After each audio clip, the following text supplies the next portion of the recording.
Okay, so the first object I wanted to show you guys that can be quite helpful is called loadbang. And all it does is it sends out a bang message when the patch loads. And so to do a little demo of this, I'm going to have two toggles, one of which will be connected to the load bang and the other is not. I'm going to save this patch. I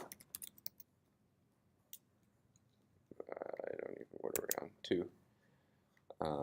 I'm just going to throw that on the desktop for now. And I'm going to close it, and I'm going to go to Open Recent, Max Demo 2. And you'll see when I open this patch, this toggle is clicked, whereas this one is not. Because right when this patch opened, that one got a bang message. I can also use a different object called load mess. Excuse me, but what's Yes. the difference among that one and just a bang?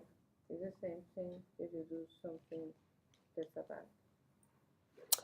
The difference is that this activates immediately when you open the patch. Oh. Right, so I didn't have to click this toggle for it to have the X. So like if this is connected then to my SF play, I can have the audio play start playing as soon as the patch opens versus me having to click a play button or something like that.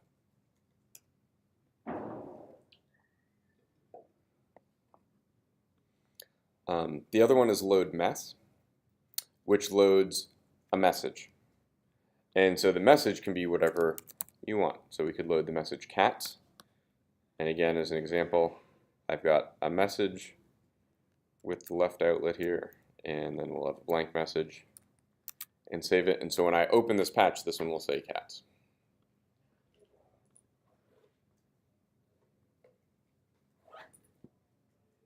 Cool. Your base are belong to us. Yeah. So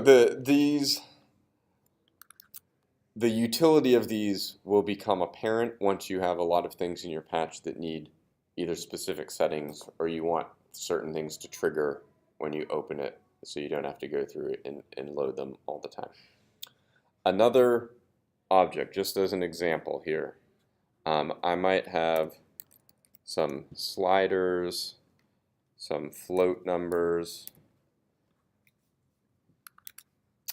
and I might have these all at different kinds of values, right? There's another object called presetter, or preset, and this one can get dicey, but it's also very powerful. It allows it's got this array of boxes. If I hold down Shift and click one of the boxes, that box will change colors.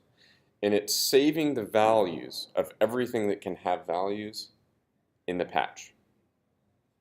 I can then change those values. And I'm going to shift click on the second box and save those values in the patch. So now if I save this and close it,